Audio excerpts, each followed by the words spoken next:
सोलापूर दक्षिण विधानसभा मतदारसंघातील मतदारांनी विकास कामांची अपेक्षा बाळगून मोठ्या विश्वासाने 10 वर्षे भाजपच्या आमदाराला निवडून दिले। मात्र त्यांनी जनतेचा अपेक्षा भंग केला। मतदारसंघातील मूलभूत प्रश्न सोडवण्याऐवजी त्यांनी द्वेषाचे व सुडाचे राजकारण केले।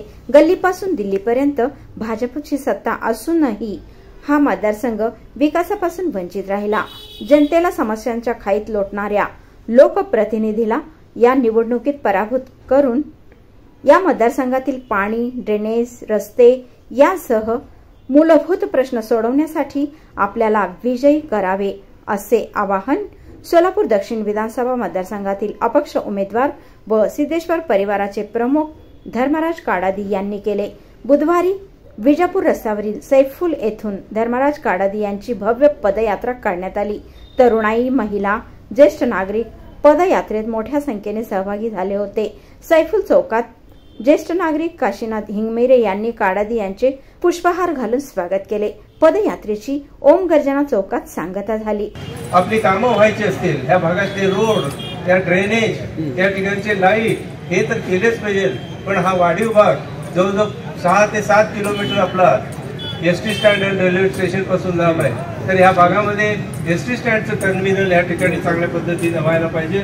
तशाच पद्धतीने रेल्वेचे एक टर्मिनल या भागात इथून टकेकरवाडीपर्यंतच्या भागामध्ये त्याचं टर्मिनल व्हायला पाहिजे।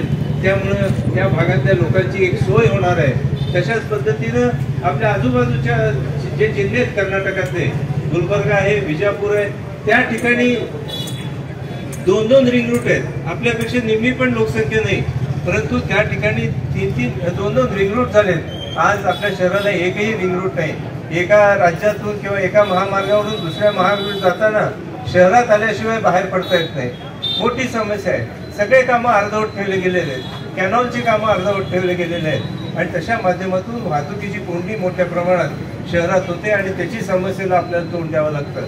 शहरामध्ये 2-3 उड्डाणपूल करतो म्हणाले, एसटी स्टँड पासून या ठिकाणी 7 रस्त्यापर्यंत 2 उड्डाणपूल करतो म्हणे, ह्याच्यासाठीचा प्लॅन आणला, परंतु आज अखेर ते काहीही झालेलं नाही। अशा पद्धतीनं ह्या शहराला एक प्रकारे अनेक प्रश्नांच्या खाईत घालण्याचं काम या गेल्या 10 वर्षात भाजप आणि त्यांच्या प्रतिनिधींनी केलेलं आहे आणि म्हणून त्यांच्या निषेधार्थ आपल्याला हा लढा द्यायचा। ज्या पद्धतीनं त्यांनी कारखान्याची चिमणी काढली, आजूबाजूच्या दोन्ही जिल्हे ज्याचं नाव मी सांगितलं, गुलबर्गा आणि विजापूर या ठिकाणचे दोन्ही विमानतळ गेल्या 1.5 वर्षात झाले, परंतु आपण गोरामणीला जागा शिंदे साहेबांनी त्या ठिकाणी त्यांच्या मंत्रिपदाच्या काळात घेतली। पुढे त्याच्या पूर्ण पैसे देऊन जमीन खरेदी केली, परंतु त्यावर लक्ष केंद्रित करण्यापेक्षा हा जे विमानतळ चालूच होऊ शकणार नाही, अनेक अडचणी आहेत, तो विमानतळ चालू करण्याचा एक चुकीचा अशा पद्धतीचा मेसेज जनतेमध्ये गेला। विकास मंचच्या आमच्या अंगावर सोडलं आणि त्या माध्यमातून विकास तर सोडाच, परंतु 30,000 लोकांची चिमणी त्या ठिकाणी पाडून तो कारखाना बंद पडण्याचा प्रकार केला।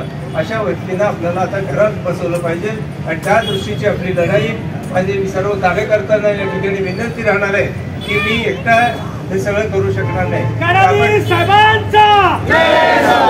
आपण सगळे हे माझ्या जागी आहे असं समजून आपण सर्वजण या ठिकाणी पुढच्या काळामध्ये हे नेतृत्व करणार आहे। अशा पद्धतीची भूमिका घेऊन प्रत्येक घराघरापर्यंत, प्रत्येक मतदारापर्यंत ह्या चिन्हाची म्हणजे आपल्याकडे पक्ष नाही, पक्षाचं चिन्ह नाही, पक्षाची सगळी यंत्रणा आपल्याकडे आहे। त्यानंतर झालेल्या कॉर्नर सभेत काडादी यांनी मतदारांशी संवाद साधला। सैफुल चौकापासून निघालेली ही पदयात्रा चिंतामणी गणपती मंदिर, वैष्णवी माता मंदिर, सवेरा नगर, सैफुल भाजी मंडई, स्वामी विवेकानंद नगर, कोळी समाज सोसायटी, साई व्हाइट्स, कांचनगंगा नगर मार्गे ओम गर्जना चौक येथे विसर्जित झाल्यानंतर तेथे कॉर्नर बैठक झाली। तेथे अण्णा कोळी यांनी काडादी यांचे स्वागत केले। पदयात्रेच्या स्वागतासाठी नागरिकांनी आपल्या घरासमोर सडा सन्मार्जन करून व रांगोळी रेखाटली होती। नागरिकांनी जेसीबीतून काडादी यांच्यावर पुष्पवृष्टी करून त्यांचे स्वागत केले। महिलांनी औक्षण करून काडादी यांना आशीर्वाद दिले। या पदयात्रेत श्रीदीप हासापुरे, शिवानंद होनराव, शिवानंद पाटील, प्रदीप व संदीप पाटील, रावसाहेब वनमाने, राजीव कुमार कोळी, सिद्धाराम चाकोते यांच्यासह तरुणाई, महिला, ज्येष्ठ नागरिक आदी सहभागी झाले होते।